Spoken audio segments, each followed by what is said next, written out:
उसमें से एक प्रमुख जो हमको लगता है वो है हमारे राष्ट्र के, धर्म के, संस्कृति के जो प्राण केंद्र हैं, जो हमारे मठ मंदिर हैं, उनको नियंत्रित किया जा रहा है दूसरे लोगों के द्वारा, कभी सरकार के द्वारा।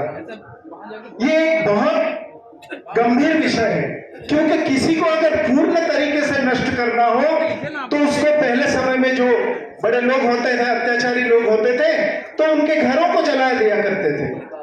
अगर उनको घरों को जला दिया जाए तो निश्चित रूप से उनके कमर टूट जाएंगे और उनका बुद्धि भी भ्रष्ट हो जाएगा और वो दूर चले जाएंगे। अभी आप लोगों को हम एक विषय में सूचित करना चाहेंगे कि जो मठ और मठ मंदिर संस्कृति के लिए जाना जाता है विशेष रूप में, पूरी प्राचीन समय में भी शास्त्रों में, पुराणों में उसका वर्णन है कि करीब करीब 751 मठ हुआ करते थे। ऐसा कोई संप्रदाय और परंपरा नहीं होते थे जहां के मठ वहां पर नहीं रहते थे, और सभी मठ अत्यंत संपन्न थे जिनके द्वारा मंदिर का परिचालना होता था।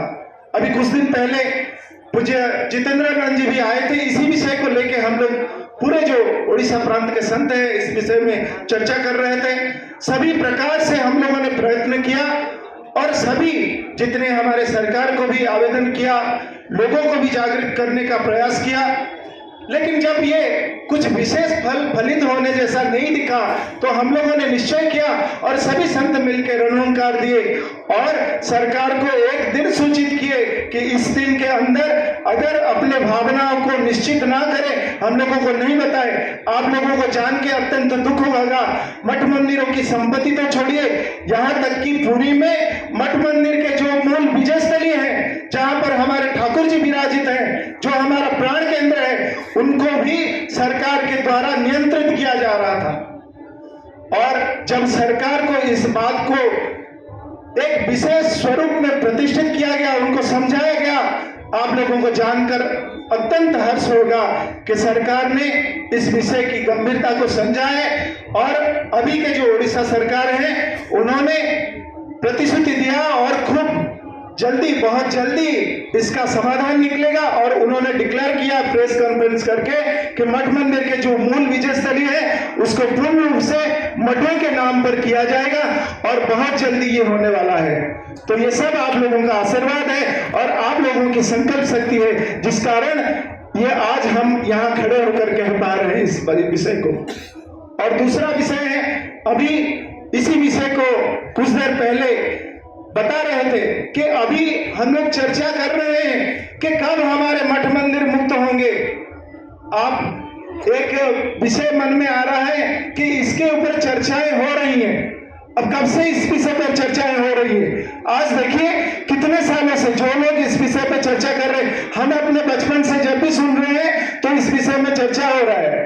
विश्व हिंदू परिषद का जो एजेंडा है उसमें मुख्य रूप में विषय इसके ऊपर बारंबार चर्चा हो रहा है। अब चर्चा कितने दिन तक चलेगी? क्या हम लोग भी ऐसे चर्चा करते करते चले जाएंगे? अभी नहीं तो कभी नहीं। ये संकल्प होना चाहिए हम लोगों को। जैसे हम लोग अपना निश्चित करते हैं, हम लोग अपने एजेंडा में रखते हैं, आज के समय जो सरकार है जो कहती है कि हम हिंदू धर्म के संरक्षण करने के लिए पूर्ण रूप से प्रतिबद्ध हैं, उनको भी अपनी भूमिका स्पष्ट करनी पड़ेगी और बोलनी पड़ेगी कि हम लोग किस प्रकार से इस विषय को ले रहे हैं। और हम लोगों को बताना पड़ेगा कि कितने दिन के अंदर या कितने दिन के अंदर इस विषय का समाधान होगा, क्योंकि अभी नहीं तो कभी नहीं। आप सभी भी इस मंत्र, ये हमारा मंत्र होना चाहिए कि अभी नहीं तो कभी नहीं। अभी ये समय है, हम सबको इस प्रकार से निश्चित करना पड़ेगा कि ये विषय अगले जो कुंभ में हम सब लोग बैठेंगे तो उस समय जब ये सभी संत लोग बैठेंगे, ये हम लोगों के विषय नहीं होने चाहिए कि हम लोगों के जो मूल स्थान है, हम कैसे स्वतंत्र हैं।